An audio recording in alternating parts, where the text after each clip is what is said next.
안녕하세요. 저는 서울의 30대 후반 여자입니다. 요즘 주변에 보면 난임으로 고생하시는 분들이 많더라고요. 저도 그중 하나였습니다.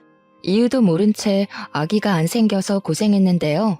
지금은 아이가 생겼지만 어쩌면 임신보다 더 중요한 걸 알게 되었다는 생각이 들어요. 아직도 힘들어하실 분들에게 도움이 될까 싶어서 제 이야기를 보내봅니다. 제 이야기를 하려면 먼저 초등학교 때로 한참을 거슬러 올라가야 해요. 저는 부모님과 2살 터울의 남동생이 있는 평범한 가정에서 자랐어요. 저에게는 항상 옷을 만들어주는 인형들 말고도 친한 친구가 있었어요. 바로 이 이야기의 주인공이자 제 인생의 단짝인 혜주입니다. 혜주와는 초등학교 1학년 때 같은 반이 되면서 친해졌습니다. 제가 인형옷 만들기를 좋아한다는 걸 알고는 혜주는 자기도 인형에게 만들어줄 옷 그림을 매일 그린다면서 보내주겠다고 했죠. 우리는 금세 손발이 짝짝 맞았어요. 그 뒤로 혜주랑 저는 매일매일 붙어 다녔죠. 혜주는 엄마가 없었습니다. 아빠는 매일 술을 먹고 툭하면 집안 물건을 깨부셨고요. 한 번은 제가 피아노 학원에 갔다 오는데 혜주가 자기 집 앞에서 울고 있더군요. 얼른 가보니까 손에는 다리가 부러진 인형을 들고 있었어요. 저는 그대로 혜주 손을 잡고 저희 집으로 갔어요. 엄마, 혜주랑 나랑 밥 좀 주세요. 그때 제가 밥 달라던 목소리가 어찌나 우렁찼는지 혜주는 지금도 그 얘기를 할 정도예요. 밥 달라고 하는 목소리가 무슨 개선장군처럼 위풍당당하기 짝이 없지 뭐야? 나는 창피하기도 하고 민망하기도 하고 그랬는데 노을이가 하도 당당하게 소리를 치니까 나도 같이 어깨가 펴지더라니까. 그때 알았지. 밥 달라고 할 때는 노을이처럼 당당하게 하는 거라는 걸.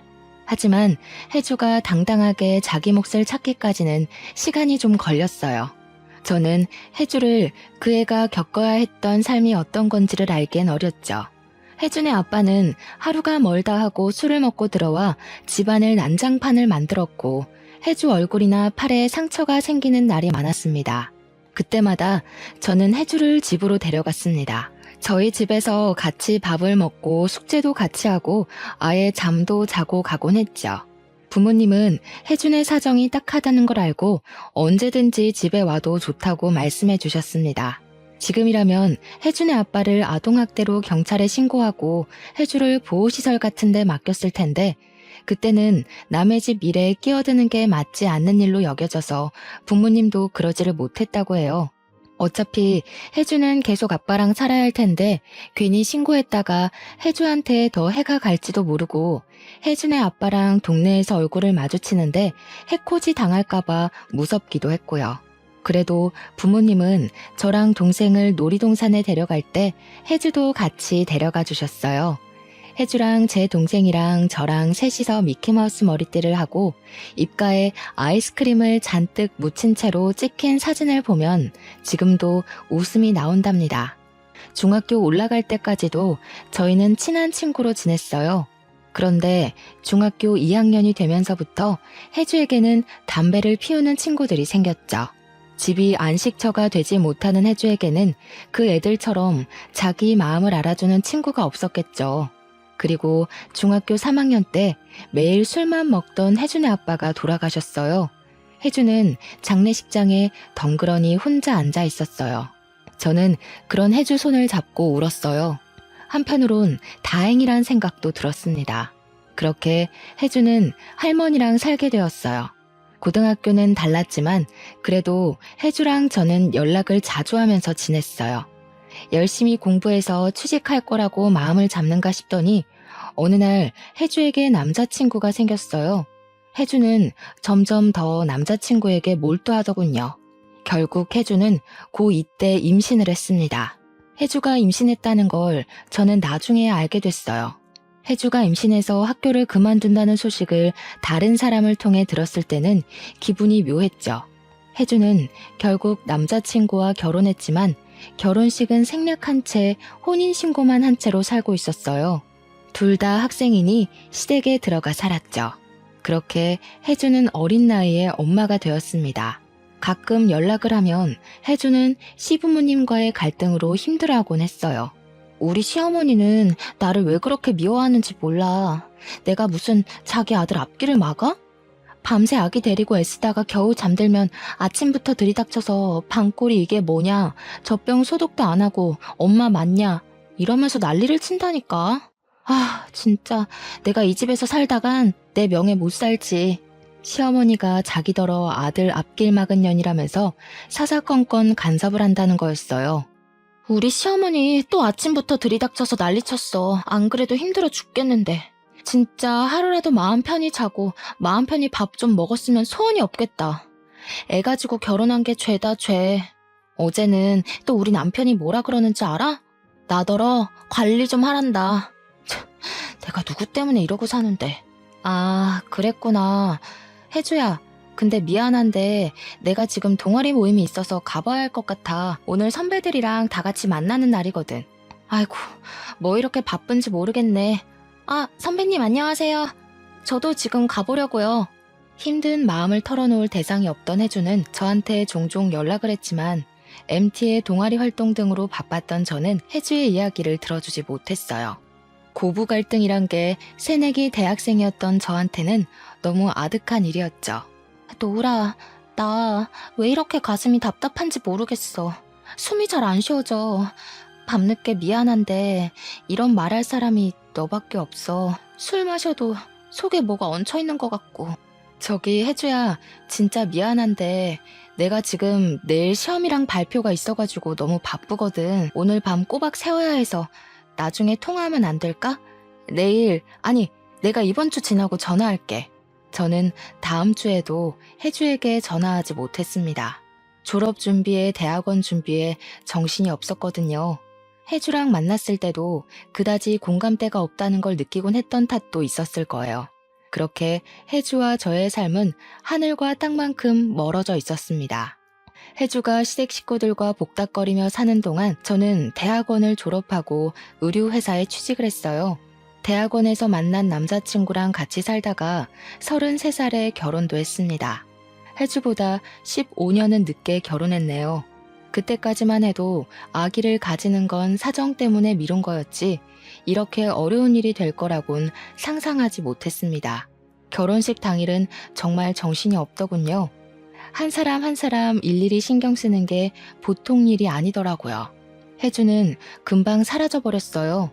신부 대기실에 온 혜주를 보고 반갑게 인사를 했지만 다른 손님이 와서 인사하는 사이에 혜주가 사라져 대화도 제대로 못 나눴죠. 결혼식이 끝나고 한숨 돌리게 되어서야 혜주 생각이 났습니다. 혜주한테 신경을 못 써준 게 미안하단 생각이 그제야 들었습니다. 그렇게 생각하고도 제 삶이 바빠서 연락도 못하고 지내고 있었는데 얼마 후 혜순의 할머니가 돌아가셨다는 소식을 들었어요. 저는 부랴부랴 일을 마치고 장례식장으로 갔죠.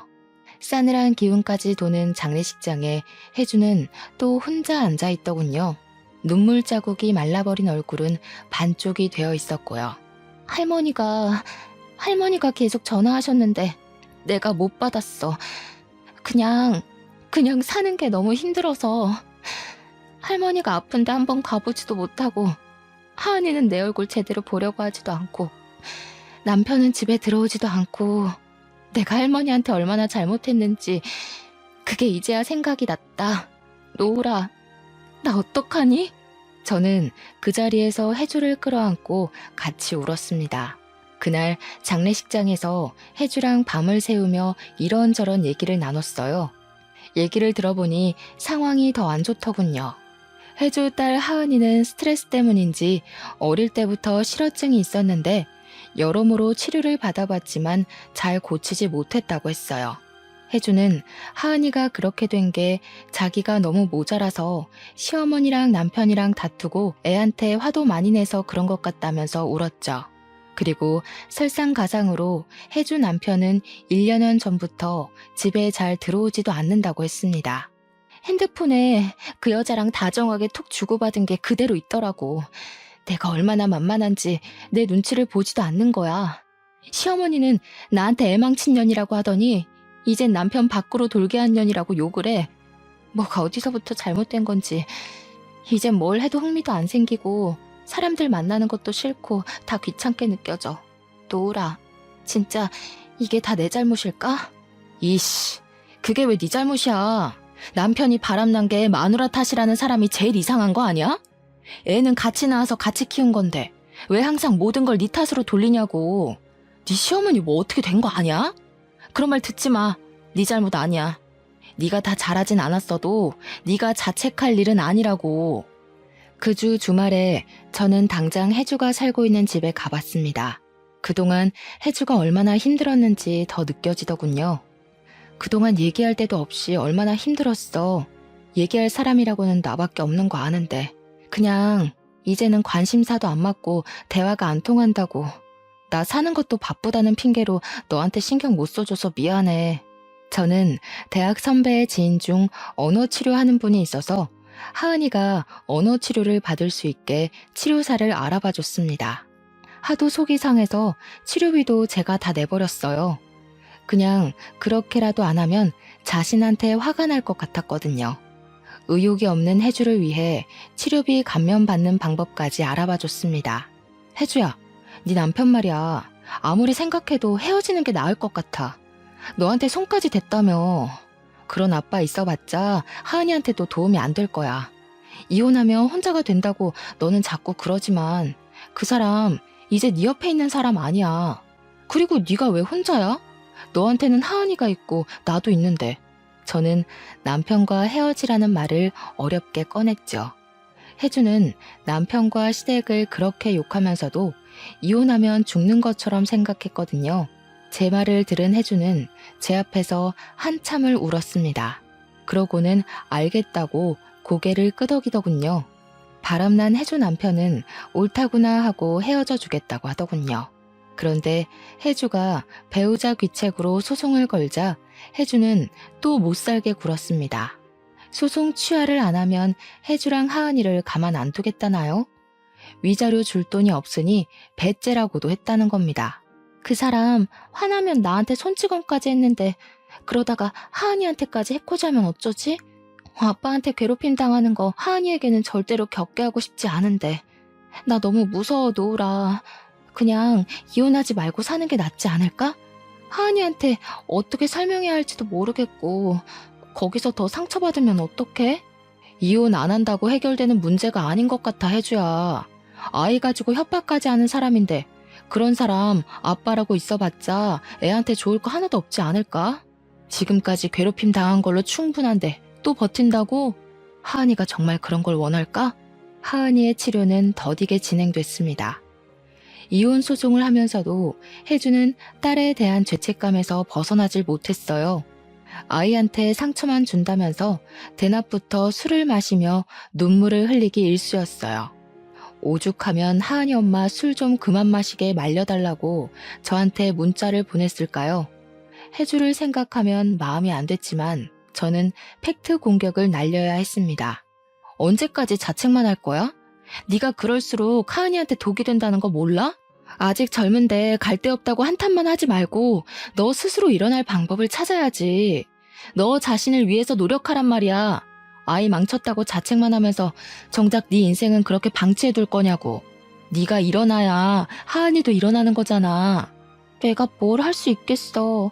내가 할 줄 아는 게 뭐가 있다고. 나 공부 안 한 지 몇십 년이나 됐고 머리도 다 굽고 살도 찌고. 혜주, 너 꿈이 있었잖아. 미래를 꿈꿀 때가 있었잖아. 우리 아직도 젊어. 살찐 거랑 공부하는 거랑 무슨 상관이야? 우리 이제 34인데 여기서 인생 종칠 거야? 지금도 늦지 않았어. 하은이를 위해서라도 힘내야지. 잔말 말고 내일부터 검정고시 학원 다녀. 너는 내 입장을 모르니까 그렇게 쉽게 말하지. 네가 한 번이라도 나처럼 살아봤어? 나는 아무도 내 편이 돼주는 사람이 없는데 너는 너희 부모님도 무조건 널 응원해주고 네 동생도 네 편만 들어줬잖아. 너는 부모님한테 지원받으면서 공부할 수 있었으니까 그렇게 쉽게 말하는 거야. 답답한 마음에 저도 화가 나서 혜주를 두고 와버렸어요. 혜주 말도 틀린 말은 아니었죠. 그렇지만 어쩌겠어요. 얼마 뒤 혜주로부터 편지가 왔더군요. 노을아, 널 생각하면 미안한 마음이 앞선다. 내 일에 그렇게 눈물 흘려주고 자기 일처럼 나서서 도와준 사람 너밖에 없었는데. 나는 못난 마음에 너를 질투하곤 했어. 우리 어렸을 때부터 똑같이 패션 디자이너가 되고 싶어 했지. 나는 대학도 못 가고 집에서 육아에 찌들어 있는데 대학생이 되어 옷도 만들고 반짝반짝 빛나는 네가 정말 부러웠어. 못난 나를 용서해 줄래? 네 말대로 내가 내 인생을 방치한 게 맞는 것 같아. 날 위해 화를 내주는 널 위해서라도 이제부터라도 노력할게. 혜주는 검정고시를 공부해 고등학교 졸업 학력을 따고 그 후로 방송통신대학에도 입학했습니다.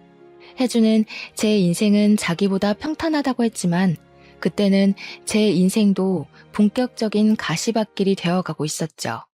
결혼한 지 1년쯤 지나서 아기를 가지려고 무던히 애를 썼는데 잘 되지 않았어요. 남편은 외아들의 손이 귀한 집이라 시댁에서는 대놓고 티를 안 내도 은근한 압박이 느껴졌죠. 시부모님 보란 듯이 아기를 낳고 싶었습니다. 그 전까지는 대단한 인생은 아니더라도 제가 계획한 것들은 다 이루어졌거든요. 아기를 가지는 것만은 마음대로 되지 않더군요. 2년이 넘어가도록 아기가 생기지 않아 저는 하루하루 점점 힘들어하고 있었어요. 시험관 시술은 몸에 너무 무리가 되었습니다. 시험관 시술을 한 번 할 때마다 세상이 조금씩 내려앉는 느낌이랄까요? 용하다는 한의원에서 하라는 대로 다 하고 먹는 것도 조심하며 1년 내내 몸을 사리며 살았는데도 소용이 없었죠. 그러는 동안 혜주는 방통대에 다니며 전화 상담원으로도 일하고 있었어요. 상황이 엄청 좋아진 건 아니었지만 그래도 자신을 위해 노력하게 된 후로 표정도 밝아지고 하은이도 상태도 훨씬 좋아지고 밝아졌습니다. 그에 반해 저는 나날이 어두워져 갔죠. 3년이 넘어가자 시댁에서 대놓고 말이 나오기까지 했어요. 아이고, 뭐 문제는 없다면서 왜 그렇게 애가 안 들어서는지. 우리 아들은 아무 문제가 없다는데 혹시 너한테 무슨 문제가 있는데 숨기는 거 아니니? 이런 식으로 압박이 들어오자 마음은 점점 급해지고 답답해졌어요. 길에서 아이들을 보기만 해도 눈물이 날 정도였어요. 좋아하는 스쿠버 다이빙도 못하고 술도 못 마시니 스트레스를 풀 데가 없고 재미있는 일도 하나도 없어지고 있었습니다. 강제 친구들은 벌써 애가 초등학교 갈 나이가 됐다는데 우리 강제는 어떻게 이렇게 소식이 없다니? 우리 아들이 뭐가 모자라서 아이도 못 낳는 건지. 너 진짜 검사는 제대로 해본 거야? 병원을 다시 알아보는 게 좋지 않겠니? 정 안 되면 뭐 다른 방법을 찾아봐야 하니까. 다른 방법이라뇨? 무슨 방법이라도 있다는 말씀이세요?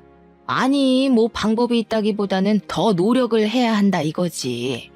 내 평생에 손주는 보고 죽어야 하지 않겠니? 요즘 난임이 그렇게 흔하다는데 인스턴트 식품 많이 먹고 컴퓨터 많이 하고 그래서 그런 거 아니니?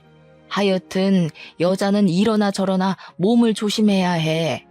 시부모님한테 상처를 받을 때마다 남편한테 풀다 보니 남편과의 사이도 소원해지고 말았어요. 어머니는 아기 안 생기는 걸 왜 자꾸 내 탓만 해? 같이 검사해서 아무 이상 없다고 나왔잖아. 당신이 어머니한테 잘 말씀을 드려야지. 자꾸 나한테 문제 있다는 식으로 말씀하시는 거 정말 기분 나빠. 여기서 뭘 어떻게 더 조심해? 나더러 일도 하지 말고 집에 꼼짝 말고 있으라는 거야 뭐야. 내가 뭘 어쨌다고 또 나한테 그래? 나도 힘들어. 엄마 아빠는 하루가 멀다 하고 손주 소식 없냐고 물으시는데 얼마나 답답하고 죄송한지 알아? 나도 미치겠다고. 서로 힘든데 왜 자꾸 나한테 화풀이를 해? 그건 당신 엄마가 자꾸 나한테 뭐라 그러니까 그런 거지. 내가 뭘 잘못했어? 우리 엄마는 당신한테 뭐라고 안 하잖아. 모르겠다.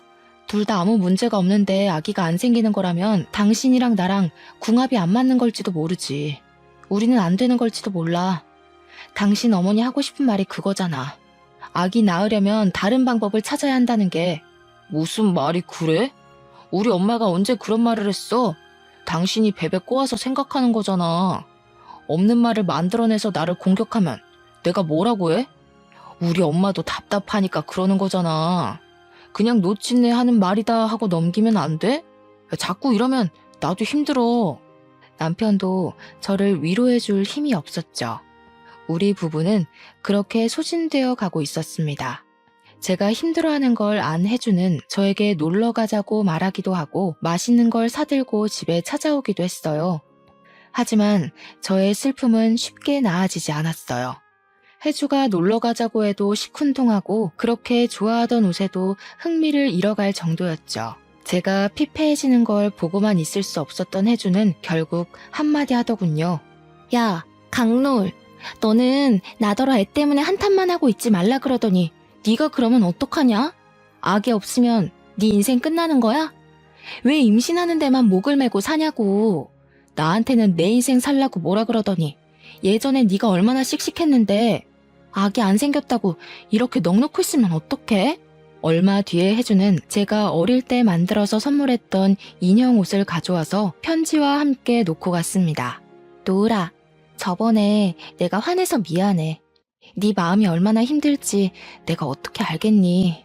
나는 기대하지도 않은 아이 키우느라 그렇게 고생했는데 너는 꿈에도 바라는 아기가 안 생겨서 고생이니 이 무슨 신의 장난인지 모르겠다. 어릴 때 네가 이 인형 옷 줬을 때 정말 행복했었지. 그때는 너랑 나랑 같이 뭐든 할 수 있을 것 같았는데 나이 들수록 현실은 그렇지 못하다는 걸 알게 됐지. 그래도 네가 내 곁에 있다는 것만으로도 나는 행복한 사람이란 걸 알았어. 너는 네가 디자이너라기보다 회사의 노예라고 말하곤 하지만 그래도 늘 꿈을 향해 착실하게 달려가는 네가 부러웠고 자랑스러웠어. 너는 너 자신만으로도 너무나 소중하고 값진 사람이야. 아기가 없다는 이유로 그런 너를 잃지 않았으면 하는 마음에 나도 모르게 화를 냈어. 미안하다. 혜주가 주고 간 인형 옷을 만지작거리면서 저는 많이 울었어요. 아기한테 제 손으로 옷을 만들어주고 싶었는데 하지만 혜주 말이 다 맞는다는 걸 인정할 수밖에 없었죠. 그 후 저는 내가 어떤 삶을 살고 싶었는지 다시 생각해 보았습니다. 아기의 정신이 팔려서 생각지 못했던 제가 하고 싶었던 것들이 생각나더군요. 저는 평소에 생각했던 디자인들을 그리기 시작했어요. 어쩌다가 그걸 쇼핑몰을 하던 선배에게 보여줬더니 선배가 바로 자기 쇼핑몰에서 팔아보면 어떻겠냐고 하지 않겠어요? 선배네 쇼핑몰은 떼어다 파는 옷도 팔았지만 선배가 직접 디자인해서 제작한 옷도 팔고 있었거든요.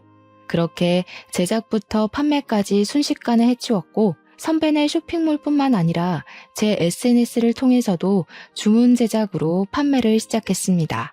생각했던 것보다 반응이 훨씬 좋았어요. 주문 제작으로 들어오는 물량이 많아서 회사를 그만둬야 하나 고민해야 할 정도였죠. 무엇보다 제가 성취감을 느끼고 저 자신에 대해 긍정적인 느낌을 받게 되었다는 것이 중요한 일이었어요. 혜주도 방통대를 졸업하고 쇼핑몰을 열었습니다. 혜주가 아이를 키우면서 느꼈던 점들을 반영해 아기 엄마에게 필요한 것들을 파는 쇼핑몰이었어요. 한창 꿈만을 나이에 온통 눈앞에는 해결해야 할 문제였던 혜주의 육아 경험이 빛을 발했는지 다행히 장사가 괜찮게 되었죠. 혜주 딸 하은이도 언어치료 효과가 나타나서 처음 보는 사람은 실어증이었다는 걸 모를 정도였죠. 거의 일이 잘 풀리니까 자연히 저와 남편과의 사이도 좋아졌습니다. 제 상태가 좋아지니까 별것도 아닌 걸 가지고 싸웠다는 걸 깨달았고 남편한테 화를 낸 게 미안해지더군요. 제가 미안해하니까 남편은 더 미안해하고 서로 더 조심하고 배려하다 보니 오히려 전보다도 사이가 좋아졌죠. 마음이 편해진 남편이 시부모님에게 잘 얘기했는지 시부모님도 사과를 하더군요. 우리가 너무 욕심을 냈나 보다. 노을이 너도 힘들었을 텐데 네 탓이 아니었는데 일부러 안 낳는 것도 아니었잖니. 나이는 찼는데 아기는 안 들어서니 답답한 마음에 그랬구나. 내가 생각이 짧았다. 아니에요, 어머니. 어머니도 답답하셔서 그러신 거잖아요. 그게 강제가 힘들어하는 걸 보니까 괜히 너를 미워하고 그랬던 것 같아. 그러면 안 되는 건데. 아기도 중요하지만 너희들도 중요하잖니. 정 아기가 안 생기면 입양하는 건 어떠니? 내 친구 아들 부부도 입양했는데 그 아이가 그렇게 이쁠 수 없다고 그러더라고. 사실 입양 생각을 안 해본 건 아니었어요. 몸에는 문제가 없다고 하니 우선 입양을 해서 키우면서 임신은 천천히 시도해보는 것도 괜찮지 않을까도 생각해봤죠. 하지만 입양이라는 게 저희 부부에게나 데려올 아이에게나 쉬운 일이 아니잖아요. 어렵게 입양을 결정했는데 혹시나 갑자기 아이가 생기면 어떻게 감당하나 싶었던 거였죠. 혜주에게 그 얘기를 했더니 혜주가 자기만 믿으라고 큰 소리를 치는 게 아니겠어요? 개집애가 무슨 걱정이 그렇게 많아? 그렇게 걱정만 하다가 대체 애는 언제 키우려 그래? 자고로 애는 얼떨결에 키워야 한단 말 못 들어봤어? 정 안 되면 내가 같이 키워줄 테니까 걱정하지 마. 걱정하지 말고 너 하고 싶은 대로 해. 우리 하은이도 이제 다 나아서 제법 엄마를 도와주는데 노을이 이모 일이라면 걔가 먼저 발벗고 나설걸? 참네. 뭘 믿고 그렇게 큰 소리를 치냐? 네가 내 아기를 어떻게 같이 키워줘. 말은 고마운데 혜주야. 아무리 그래도 그건 너무 같다. 얘 봐라. 왜 못 키워줘? 야, 솔직히 말해서 네 나이에 애 키우는 게 쉬운 건 아니잖아. 입양 아니더라도 애 낳으면 내가 도와주려고 했어. 이래봬도 난 경험자잖아. 애 키우는데 경험이 얼마나 중요한데? 네가 나보다 공부는 더 했는지 몰라도 애 키우는 건 내가 한 수이라 이거야. 누굴 닮아서 그렇게 큰 소리를 치나 했는데 아니나 다를까 혜주는 얼마 뒤 저희 집 바로 근처로 이사를 오지 않았겠어요? 어떻게 여기로 이사 올 생각을 했어? 진짜 아기 키워주려고 이사까지 온 거야? 하은이 학교는 어쩌고? 이사할 때가 됐으니까 겸사겸사 온 거지. 하은이도 이제 놀리는 애들 없는 데서 새로 시작하는 게 어떠냐고 했더니 좋다고 했어. 하은이도 나도 마음 잡고 한번 새롭게 살아보자 이거지. 우리 사무실하고도 가깝고 잘 됐지 뭐. 혜주가 그렇게까지 응원해주는데 더 망설일 수는 없었어요. 등 떠밀리는 꼴이었지만 기분이 나쁘지는 않았답니다. 이삿짐을 풀자마자 저랑 남편, 혜주랑 혜주 딸까지 다 같이 근처 보육원으로 봉사활동을 갔습니다. 마음 편하게 먹으라고 혜주가 강요하다시피 말하는 바람에 정말 그냥 아이들이랑 논다는 기분으로 다녔어요. 물론 쉽지는 않았습니다. 마음의 상처들을 꼭 붙들고 있는 아이들이었으니까요. 우리를 받아들이는가 싶다가도 밀어내는 아이들을 보며 힘들기도 많이 힘들었지만 참 많은 걸 느꼈어요. 그래도 혜주가 방통대를 다니며 청소년 상담 공부를 한 덕을 톡톡히 봤습니다. 노을아, 왜 그러고 쭈그리고 앉아있어? 뭐 힘든 일 있어? 애들이 말을 안 들어서 그래? 애들은 원래 말을 안 듣는 거야. 너무 상심하지 마. 아, 그런 거였냐? 내가 몰랐네. 그냥 애들이 마음을 안 열어주는 걸 보는 게 매번 힘들기는 해. 나는 내 가정 하나 못 만들면서 저 애들한테 손을 내밀 처지가 되는지, 그럴 자격이 되는 건지 그런 생각도 들고. 아이고, 그래가지고 아기 낳으면 어떡하려고? 이러니까 내가 얘를 혼자 둘 수가 있나? 무자식 상팔자라는 말이 괜히 있는 줄 알아? 애들은 원래 속썩이고 힘들게 하는 거라고. 쟤네들은 네 자식이 아니니까 저 정도지 네 자식이면 더 할걸? 그렇게 생각하고 마음 굳게 먹는 게 좋을 거다. 야, 강혜주, 너 어른이구나? 언제 이렇게 컸대? 기특한 녀석 같으니라고. 그러게, 네 말이 맞다. 쉬울 리가 없는데. 그치? 사랑은 주는 것도 받는 것도 참 쉽지 않은 것 같아. 정말 그런 걸 이 나이 되어서야 알게 됐네. 그래, 이 애기도 못 키워본 애송아. 애기 낳으면 내가 시행착오를 줄이도록 가르침을 줄 테니까 딱 기다려. 아니다. 너무 기다리면 안 되지. 기다리지는 말고 기대만 해, 기대만. 보육원에 다니다 보니 세상에는 도움이 필요한 사람이 많다는 것이 눈에 들어왔어요. 혜주 딸 하은이도 자기 도움이 필요한 아이들을 돌봐주면서 오히려 자기가 마음의 치유를 받는다는 걸 느낄 수 있었어요.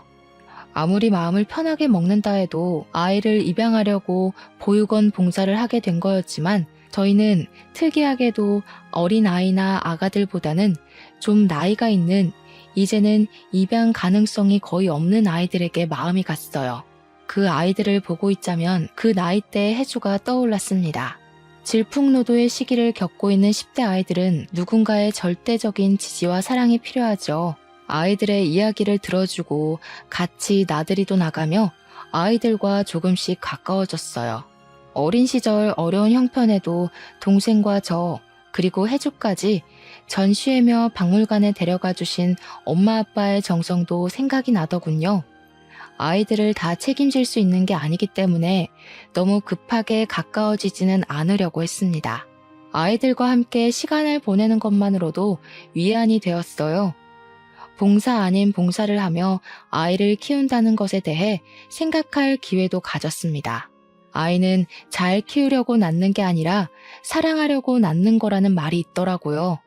어쩌면 사랑하는 법을 더 배우라고 우리에게 아이가 늦게 오는지도 모르겠다는 생각을 했습니다.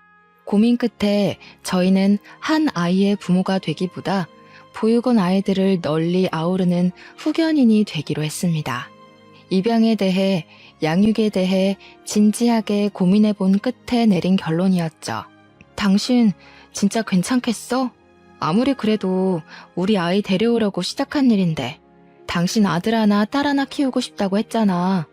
지금이라도 적극적으로 입양 준비하는 게 낫지 않을까? 나는 괜찮아. 노우라, 우리 아기 때문에 얼마나 힘들었니? 그래서 우리가 아기를 왜 가지려고 했는지 생각을 해봤잖아.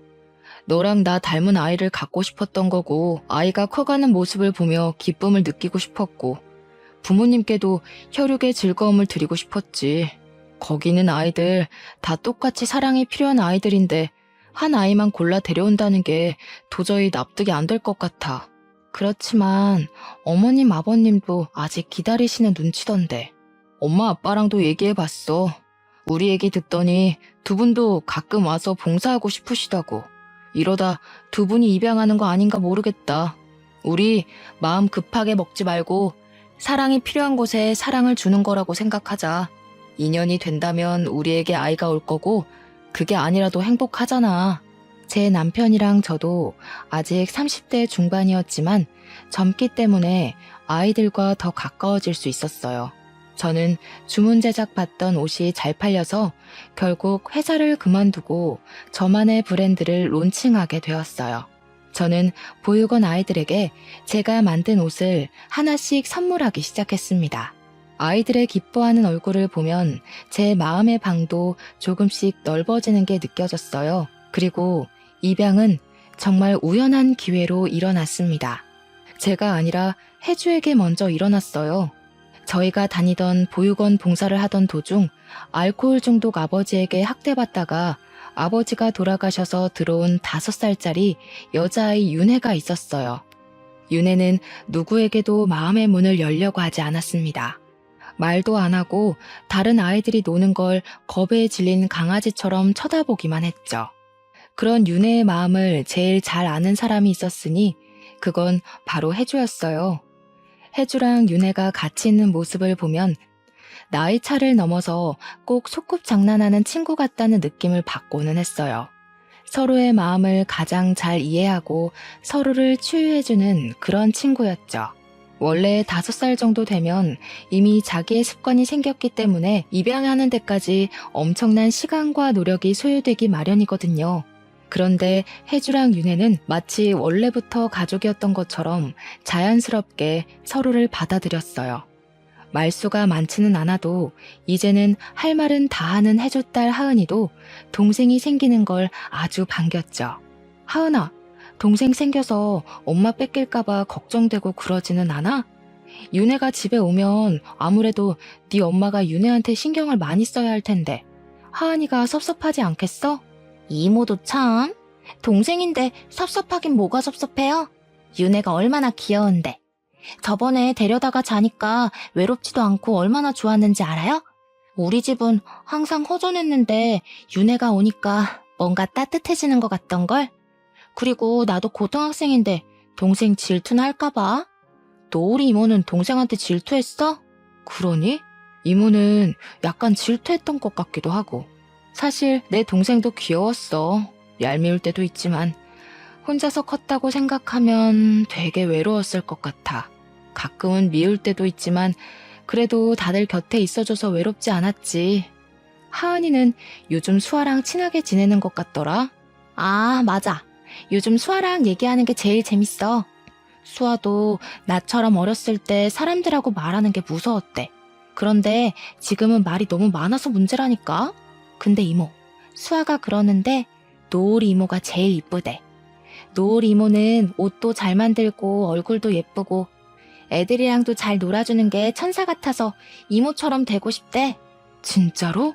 내가 이쁘대? 아 참, 어떻게 알았지? 나의 매력에 너무 빠지면 안 되는데. 어떡하지? 하은아, 수아한테 이모의 매력에 너무 빠지지 말라고 말해줄래? 아, 왜 이래? 하고 싶으면 이모가 직접 하셔. 수아는 하은이랑 동갑인 여자아이였어요. 어렸을 때 말더듬이 있어서 파양당한 경험이 있었지만 밝고 따뜻하게 커주었던 것이죠. 수아는 주변을 잘 챙기는 싹싹한 아이였습니다. 보육원에 다니면서 가장 기쁠 때는 아이들에 대한 진심이 통했다는 생각이 들 때였죠. 수아가 저를 이쁘다고 하는 것도 제 마음을 알아준다는 소리 같아서 참 기뻤습니다. 브랜드를 키우랴 아이들을 챙기랴 정신없는 나날을 보내느라 아기에 대해선 한동안 잊고 있을 정도로 바빴습니다. 인생에서 중요한 일들은 기대하지 않았을 때 찾아오는 경우가 많죠. 아기를 가지려고 노력하는 사람들도 하다 안 돼서 포기하면 그제야 아기가 찾아온다고 하잖아요. 저희도 그랬습니다. 그날은 유난히 더운 여름밤이었어요.